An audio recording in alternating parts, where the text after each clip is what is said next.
আমি ভেবেছিলাম এই ছেলেটাকে আমি প্রবাহ আমার সাথে থাকতে থাকতে হয়তো চেঞ্জ হয়ে যাবে, আর হ্যাঁ অনেকটা অনেকটা চেঞ্জ হয়েছে। সমস্যাটা অন্য জায়গায় হয়ে যায় যখন প্রবাহ আমাকে একটু বেশি ভালোবাসে, আমাকে একটু বেশি প্রায়োরিটি দেয়, আমার কথাগুলো একটু শুনে। আমি জানি না ওর মা না কে ও কান ভরে, তখন ঝামেলা শুরু হয়ে যায়, প্রচণ্ড ঝামেলা শুরু হয়ে যায়। লাস্ট দিনের ঝামেলাটা আমি বলছি। আমি চন্দননগরে ক্লাস করাতে যাই। বিয়ের আগে আমার চন্দননগরে শ্বশুরবাড়িতে ক্লাস হতো, বিয়ের পর অব্দিও হয়ে যায় শ্বশুরবাড়িতে ক্লাস। আমার সব স্টুডেন্টরা আমাকে কমপ্লেন করতো আমার নিচে যে জেঠি শাশুড়ি থাকে তারা নাকি আমার স্টুডেন্টদের জুতোর মধ্যে নাকি জল ঢেলে দিত। Just second. হ্যাঁ, তো তারা নাকি আমার স্টুডেন্টদের জুতোর মধ্যে জল ঢেলে দিত, প্রত্যেক দিন নাকি এরা করতো, রিপিট করতো। তো সেটা আমরা শ্বশুর শাশুড়িকে বলেছিলাম। বললো কি বলবো বলতো, এরম হয় ওরম হয় সেরম হয়। একটা টাইম হলো আমার 3-4টে স্টুডেন্ট ক্লাস থেকে লিভ করে গেল।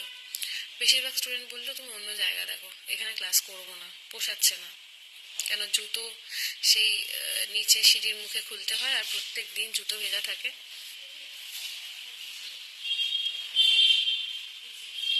প্রত্যেক দিন জুতো ভেজা থাকে, তো এখানে ক্লাস করবো না, তুমি অন্য কোথাও ক্লাস করো।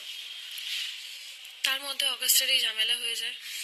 1.5 মাস যখন ছিলাম না বাড়িতে, তো ওই 1.5 মাসের মধ্যে আমার ক্লাসের লোকেশন চেঞ্জ করে আমি একটা স্টুডেন্টের বাড়িতে করি, যেটা ফার্স্ট শুরু হয় হচ্ছে চুঁচুড়াতে, চুঁচুড়া স্টেশনের কাছে। ওইটাও আবার মানে স্টেশন থেকে একটু দূরে। তো সেখানেও আবার সমস্যা হয় কি, অনেকে যাতায়াতের প্রবলেম হয়। বেশিরভাগ স্টুডেন্ট আমার এই শ্বশুরবাড়ির এরিয়ার থেকে যেত, যাতায়াতের সমস্যা টমস্যা অনেক কিছু নিয়ে। তাও ওখানে করছিলাম। ওখানে কিছু স্টুডেন্ট কমলো, কিছু বাড়লো, করতে করতে এই লাস্ট ডিসেম্বরের আমি 3টে ক্লাস করাতে পারিনি। লাস্ট 3টে ক্লাস আমার শোয়ের জন্য ডিসেম্বরে আমি করাইনি। জানুয়ারির ফার্স্ট ক্লাসটা আমার আবার লোকেশন চেঞ্জ হয়ে যায়, হয়ে যে লোকেশনটা হয় সেটা হয় আমার শ্বশুরবাড়ি থেকে 5-7 মিনিটের একটা ডিস্টেন্সে। তো আমি রাস্তার উপরে জেনারেলি গাড়ি রেখে, আর আমার যদি মনের মধ্যে কোনো চোর থাকতো আমি গাড়ি অন্য কোথাও লুকিয়ে রাখতাম, আমি রাস্তার উপর গাড়ি রেখে ওদের বাড়িতে ক্লাস করিয়েছি। তো এর আগেও একবার ওদের বাড়িতে ক্লাস করানো হয়েছে, কারণ চুচুড়াতে যেখানে ক্লাস করাই সেবারও সেখানে কি রং টং হচ্ছিল বা পাড়ায় কাজ হচ্ছিল, গাড়ি ঢুকবে না সামথিং, এসব কারণের জন্য ওখানে আমি ক্লাস করিয়েছিলাম। তো ক্লাস করিয়েছি কোনো কারণে। এবার প্রবাহর সাথে লাস্ট 31স্টে আমি খুব তাড়াতাড়ি তাড়াতাড়ি করে শো শেষ করে ফিরি প্রবাহর জন্য সেই সারপ্রাইজ নিয়ে। বাই দ্য ওয়ে, নামটা কি নন্দিনী ভট্টাচার্য নাকি, উনি বললেন ঘুমের মধ্যে ভিডিও করেছে। এখন এই ইস্যুটা এরকম বড় হয়েছে বলে একটু ঘেটে দেখবেন, যারা না প্রপার, যারা ব্লগ টক করে তারা অনেক কিছুই করে। আর আমি ওকে ঘুম থেকে তুলে ওর জামা কাপড় খোলা ছবি আমি দিইনি। ও একটা সাইড পাশ ফিরে ঘুমাচ্ছিলাম, ওকে ডেকে বললাম তোমার জন্য একটা সারপ্রাইজ এনেছি, ওঠো। এগুলো বার্থডে সারপ্রাইজও হয়, এরকম করে লোকে সারপ্রাইজ দেয়, ইটস ভেরি নর্মাল থিং। আমি ওকে ডাকলাম, আমি ডেকে বললাম কি গো 12টা বাজবে, এবার একটু ওঠো, একটা জিনিস এনেছি। ও লিটারেলি আপসেট ছিল, কারণ আমার 10:30টায় ঢোকার কথা, সেখানে আমি 11:30টায় ঢুকেছি। আমার ডালহৌসি অ্যাথলেটিক ক্লাবের প্রোগ্রাম ছিল, সেখানে পুরো প্রোগ্রামটা লেট করে শুরু হয়েছে, সেটা আমার ফল্ট নয়। আমাদের শোয়ে ঢোকার টাইমিংয়ে ঠিক থাকে, বেরোনোর টাইমিং ঠিক থাকে না। আর এটা প্রবাহ জেনে জেনে বুঝে আমাকে বিয়ে করেছে। আমি ডাকলাম, একটু আপসেট ছিল, আমি বললাম তোমার জন্য দুটো গিফট এনেছি, একটু ওঠো। কোনো রকমের উঠলো, উঠে দেখে বলল ইমা ব্যাগটা তো ছোট হয়ে গেছে। আমি আমি খুব এক্সাইটেড ছিলাম যে খুব খুশি হবে, মানে আমি যে টাকাটা 31স্টে পেয়েছি পুরো টাকাটা দিয়ে আমি শপিং করে নিয়ে চলে এসেছি। ইমা এটা তো ছোট হয়ে গেল। আমি ছোট হয়ে গেল, ঠিক আছে দেখছি যদি কালকে এক্সচেঞ্জ করা যায় করিয়ে আনবো। তারপর কোচের একটা বেল্ট, ওর অনেক দিনের ডিমান্ড ছিল একটা কোচের বেল্ট নেবে, 24-25 হাজার টাকার দাম বেল্টটা, সেটাও নিয়ে এলাম। সেটা দেখে বললে এটা ভালো, এটা ঠিকঠাক, এটা চলবে। আমি বললাম ঠিক আছে, তোমাকে তো আমি ফোনে বলেই রেখেছিলাম যে 31স্টে বাড়িতে ফিরে আমি আর তুমি বেরোবো, চলো রেডি হও, একটু বেরিয়ে আসি, ঘুরে আসি। এখন বেরোবে? কোথায় যাবে? এখন কি দরকার বেরোনোর? না কিছু না, জাস্ট 10টা মিনিট 15টা মিনিটের জন্য গাড়িটা নিয়ে একটু ঘুরে চলে আসবো, চলো। কারণ কালকে তোমার স্ট্যান্ড বাই আছে, তোমার ডিউটি লেগে যেতেই পারে, আমি জানি 1 জানুয়ারি আর বেরোনো হবে না, চলো। কিছুতেই বেরোতে চাইলো না। লাস্টে মুখটা এমন করলো যেন বিশাল বড় একটা ইয়ে পড়েছে। লাস্টে অনেক কিছুর পরে গিয়ে লাস্টে আমাকে বলছে যে, আমি ওকে যখন বললাম না তোমাকে তো বলেই রেখেছিলাম, না তুমি 1 ঘন্টা লেটে এসছো। আলাম 1 ঘন্টা লেটে শোতে যাওয়ার টাইমিং ঠিক থাকে, তাও 12টার আগে আমি কিভাবে গাড়ি চালিয়ে আমি এসছি এটা একমাত্র মধুমিতা জানে। মধুমিতা মানে আমার সাথে যে মেয়েটা থাকে, আমি কিভাবে গাড়ি চালিয়েছি যে তাড়াতাড়ি ঢুকতে হবে বাড়িতে। আমি বললাম চলো একটু চলো, 10-15 মিনিট ঘুরে চলে আসছি। ও বেরোলো না, এমনভাবে বললো চলো ঘুরে আসি, যেটা দেখে আমার আর বেরোতে ইচ্ছাও করলো না। আমি ছেড়ে দাও। তখন বললো আমি প্রমিস করছি কালকে তোমাকে মানে 1 তারিখে দুপুরবেলা আমি তোমাকে লাঞ্চ করাতে নিয়ে যাব।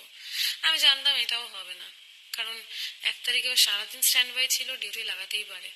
1 তারিখে 8:30টার সময় আমার ঘুম ভাঙছে কি না, ও নাকি ফোন মিস করে গেছে, রস্টারের কল আসছিল সেটাকে মিস করে গেছে। তো যেহেতু মিস করে গেছে, রস্টার নাকি ওকে চেন্নাইয়ে লে ওভার দিয়ে দিয়েছে, 3 দিনের জন্য না 2 দিনের জন্য লে ওভার, চেন্নাই চলে যাবে।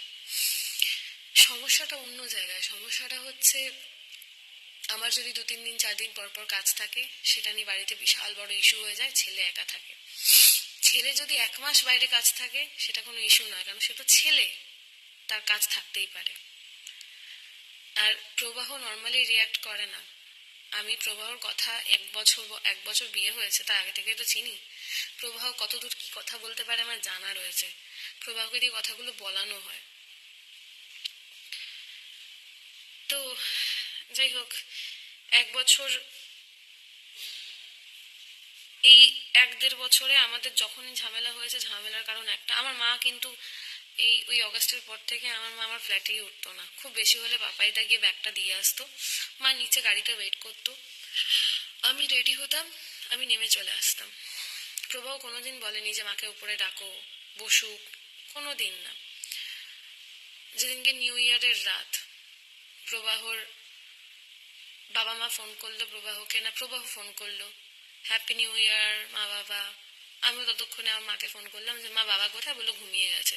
বললাম ঠিক আছে হ্যাপি নিউ ইয়ার, আমার রাখো, প্রবাহ তো বাবা মার সাথে কথা বলছে, মনে হয় আমাকে এক্ষুনি দেবে, আমি কথা বলে তবে তোমায় ফোন করছি। বললো হ্যাঁ ঠিক আছে। আমি ফোনটা রাখলাম, প্রবাহ ফোনটা কথা বলে রেখে দিল। আমাকে বললো বাবা মা তোমাকে হ্যাপি নিউ ইয়ার বলেছে, তুমি কথা বললে না তো। আমি তো দাঁড়িয়েছিলাম, ভাবলাম ফোনটা তুমি আমাকে দেবে। বললো না ওরা বোধহয় ব্যস্ত আছে। ও আচ্ছা, মানে আমাকে হ্যাপি নিউ ইয়ার কেউ বলেনি। তো এদিকে এরকম বসে রয়েছি আমরা, কেন তখন আমাদের রাতে বেরোনো হয়নি, 31-এ বেরোবো বেরোবো করে বেরোনো হয়নি। আমি তখনও রেডি হয়ে বসে, যদি একবার বলে চলো ঘুরে আসি। তো প্রবাহর ফোনে আমার মায়ের ফোন ঢুকছে, প্রবাহ ধরছে না ফোনটা। বললাম কে ফোন করছে, ফোনটা ভাইব্রেট হচ্ছে, তোমার মা। আমি বলছি ও, আমি বলিও নি ধরো। তারপর ধরলো, আমার মা নিউ ইয়ার উইশ করলো, নিল। অষ্টমঙ্গলার পরে প্রবাহ একটা দিনের জন্য আমার বাড়ি যায়নি, থাকা তো দূর, খেতেও যায়নি। হ্যাঁ মাঝে মধ্যে এরম হয়েছে, আমাকে রাস্তার উপর আমাকে ড্রপ করে দিয়েছে, মানে আমার গাড়িটা নিয়ে। ও অনেকে বলছিলে না যে থার নাকি গিফট করেছে প্রবাহ, একবার বাড়িতে এসো। থারটা যখন আমি কিনেছি, প্রবাহকে আমি চিনতামও না, প্রবাহ আমাকে চিনতো না। ওটা আমার অনেক কষ্টের টাকা, গাড়িটা আমি কিভাবে কিনেছি আমি জানি, কারণ আমার যখন একবার আমি ডিসাইড করি এটা করবো বা এটা কিনবো, আমি সেটা কিনেই থাকি, সেইভাবেই গাড়িটা আমার কেনা। তো সরি ফর মাই ল্যাঙ্গুয়েজ, আবলদার মতো কথা বলে লাভ নেই, যেটা জানো না সেটা নিয়ে কথা বলে লাভ নেই। থার কিনেছি, থার আমার অলমোস্ট 4 বছর রানিং, 4-4.5 বছর রানিং। থারটা আমি যখন কিনেছি আমি প্রবাহকে চিনতাম না, পারলে একবার নেটটা ঘেটে ভিডিওগুলো দেখো, তখন আমি ব্লগ করতাম না, কিন্তু ভিডিও ছেড়েছিলাম থার কেনার, কারণ প্রথম গাড়ি আমার। প্রবাহ এই কথাটা বলবে না যে থারটা আমাকে কিনে দিয়েছে। যাই হোক, এবার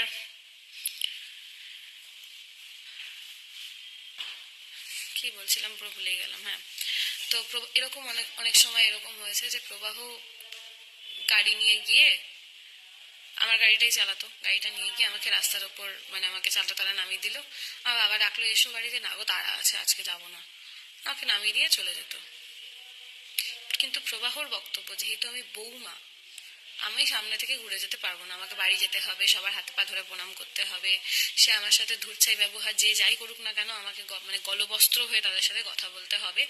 আমি করেওছি, আমার মনটাকে মেরে দিয়ে আমি করেছি শুধু প্রবাহের সাথে থাকবো বলে। ওর মা বিয়ের আগে একটা কথা আমার কানে দিয়েছিল যে ছেলে এরকম থাকবে না, ছেলে ভালো ছেলে আস্তে আস্তে ঠান্ডা হয়ে যাবে, এত মেজাজ থাকবে না। শুধু ওই একটা কথা মাথায় রেখেছিলাম যে ছেলে একদিন না একদিন ছেলে আমাকে বুঝবে, ঠান্ডা হয়ে যাবে। এই নন্দিনী ভট্টাচার্য বা এরকম টাইপের আর যারা কমেন্ট করছো, আমি জানি না তোমাদের জীবনে কখনো ভালোবাসা এসছে কিনা, তোমরা বিয়ে করেছো কিনা, সংসার আছে কিনা, বাচ্চা কাচ্চা আছে কিনা, কিন্তু আমি এরকম, আমি একটু টিপিক্যাল, আমি একটু ওল্ড স্কুল। আমি ভাঙতে ভালোবাসি না। যদি কোনো কাউকে ধরি তাহলে আমি সেটাকে ধরে রাখতে পছন্দ করি, তাতে আমাকে মরতে হয় মরে যাব, কিন্তু আমি সংসার ভাঙতে চাই না, মানুষটাকে আমি ছাড়তে চাই না। তো যে মোমেন্টে আমি আচ্ছা, ওর অনেকের দুঃখ যে মানুষটা বেঁচে গেল কি করে।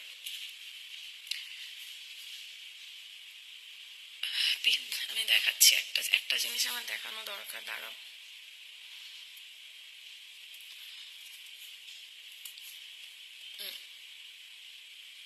আচ্ছা, এতগুলো পিলস অ্যারেঞ্জ করলাম কি করে?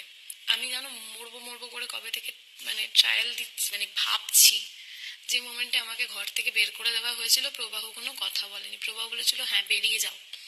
সেই মোমেন্টে আমার মনে হয়েছে আমার পৃথিবীটা ওখানে শেষ হয়ে গেছে, যে আমাকে বেরিয়ে যেতে বলা হয়েছে। তখন থেকে আমি টার্গেট করছি এবার মরবো, এবার মরবো। কিন্তু আমি না ওই 10 তলা থেকে ঝাঁপ দিলাম, 6 তলা থেকে ঝাঁপ দিলাম, গাড়ির সামনে এলাম, এরম ভাবে মরাটা আমি আমি ভয় পাই, আমি অ্যাকচুয়ালি মরতে ভয় পাই। তো অনেকের বক্তব্য না এতগুলো ওষুধ পেলো কি করে, পেলো কি করে। আমার কাছে প্রেসক্রিপশন ছিল, সেখানে 1 পাতা লেখা ছিল। এবার একটু মাথার বুদ্ধি কাজে লাগালে বুঝতে পারবে আমি এই দোকান সেই দোকান করে আমি ওষুধ কিনেছি। আমি এই হচ্ছে আমার ট্যাবলেটের পাতাগুলো, এটা আমি সায়ককে পাঠিয়েছিলাম। তো এখানে আমি গুনে বলছি, ধরো 6, 7, 8, 9, 10, 11, 12, 13, 14, 15, 16, 17, 4 পাতা খেয়েছি, প্রত্যেকটা পাতায় 17টা করে ছিল। এটা আমি সায়ককে ফার্স্ট মেসেজটা করলাম, ভাই ঘুমের ওষুধ খেয়েছি, 4 পাতা খেয়েছি, বেঁচে যাব না মরে যাব। ও লিখলো ওকে, তারপর লিখলো মানে আর ইউ ম্যাড? আমি বললাম মরার আগে আমার আরো অনেক কিছু কথা বলার আছে, তুই কি শুনবি? তখন ও বললো কি বলবি বল। আমি তুই রেকর্ড করবি, আমি যেটা বলবো রেকর্ড করবি। আমি ভেবেছিলাম ওকে সবটা বলে যাব, সবটা সবটা ইন দ্য সেন্স আমার কিছু কথা প্রবাহকে বলার ছিল। আমি ভেবেছিলাম ওইটা বলবো, প্রবাহ যেটা যেটা শেষ অব্দি যাতে প্রবাহর কানে ওঠে। আমি এখনো গলা দাঁড়িয়ে বলবো যে আমি এখনো এখানে বসে আমি অপেক্ষা করছি, যদি প্রবাহ একবার আসে, একবার আমাকে জিজ্ঞাসা করে তুমি কেমন আছো, কিন্তু কিন্তু সেটা করবে না ও। আমি এখানে খেতে পাচ্ছি না,